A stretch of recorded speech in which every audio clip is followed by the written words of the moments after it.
And now all the time that we were talking, Mina was like, I wonder what Archon Ray found about me. Oh, well, True. it's something she wants to be shared, I'm sure, because it's from her YouTube page that she just mentioned. So, Mena did not forget about you. I'm going to share the latest video I saw. So, you can talk to us about the inspiration, and then we'll watch a little bit about the clip.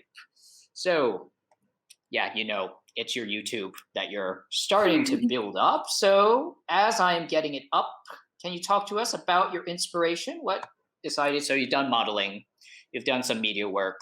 Why did you decide to go into the very crowded but very interesting YouTube influencer space where there's so many interesting contents now? So, what was the inspiration there? My inspiration to create a YouTube channel was because I had a lot of experience working in the industry. I had seen that a lot of people, they're not allowed to be very authentic, and there's a certain character that you have to play, a certain personality that you have to like a way you have to behave because of the culture, because of the society. And I feel like YouTube gives you the kind of freedom where you can decide on your own what you want to share. And what I want to share is my story of being half. I find my roots in the Dutch culture, but I also have roots in Thai culture. And I believe that there are many girls and boys out there who are like me and who might not have that much content to relate to, because moving to Thailand, I also didn't have that much content that I could identify with. It was either completely Thai or American, but it was never like showing a life that has like such contrastic sides, you know? So yeah, I want to share that with people. I want to share my life and how I got here. Okay, so I'm going to play the video, but before that, want to just make sure I didn't do this before. Click subscribe. Thank you. I did this deliberately for promoting your YouTube. So you see her YouTube here, Mena, special guest. So like and subscribe to her page. So could you explain to us this vlog? So this is part 1. Did you already post part 2 yet? I didn't have a chance to check that yet. Yes, I just posted it yesterday. Okay, so could you talk to us a little bit about Biriram? Why did you decide to do this vlog? You have so many experiences in your life. Why did you decide to vlog about this one? So I'll play it as you're kind of doing it. Okay, this is actually like, I guess, a little bit like quite deep. So, like I said, I worked in the industry before, and I feel like you have to behave a certain way, and people expect you to be a certain way. And I feel like in Thailand, especially in the culture as well, there's quite, like rich and poor, there's quite a difference. Classism is pretty big here. And so with me being half and my skin being white, many people would assume that I had like this rich, luxurious life, that my dad was, from abroad, and I was this spoiled kid. And I just wanted to show this other side. I wanted to share with people that that's, like you can't judge a book by the cover, basically.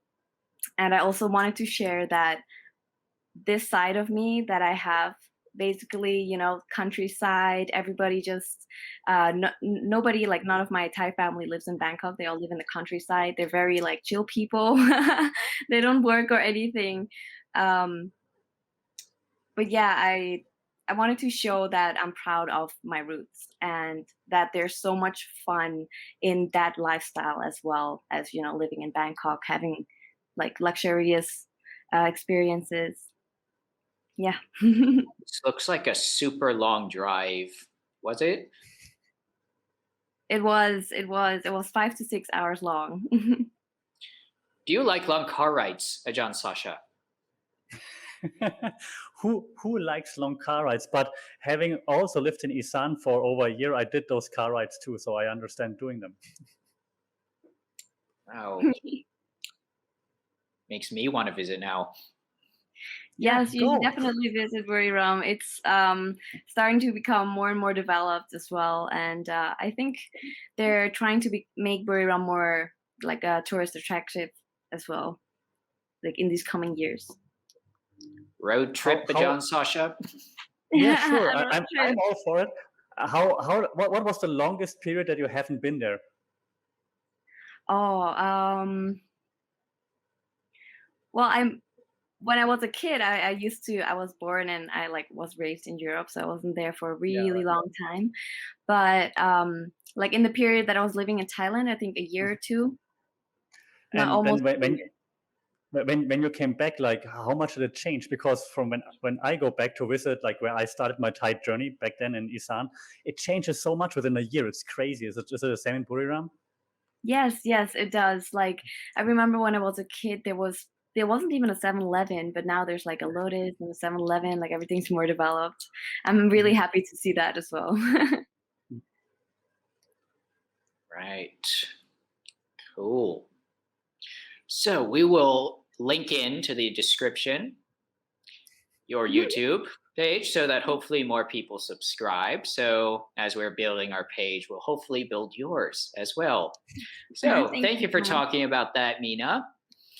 All right. So that was the guest spotlight. So we have so many interesting students with so many different backgrounds. The two of them have probably some of the more unique backgrounds. Not all of them are athletes or half Thai, half Dutch. So we get a lot of diversity here in our program sometimes. All right. Roja, By the way, Sasha, yeah.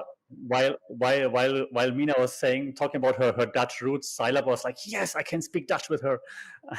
Oh, Well, I spent about 7 or 8 years in Holland training for horse riding, oh wow. and then back to Thailand just for BJM that.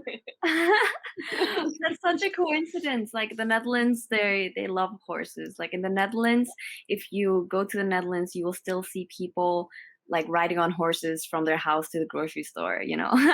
It's I know. crazy. I did that too. I rode my horse to buy some ice cream. Oh, that is so cute.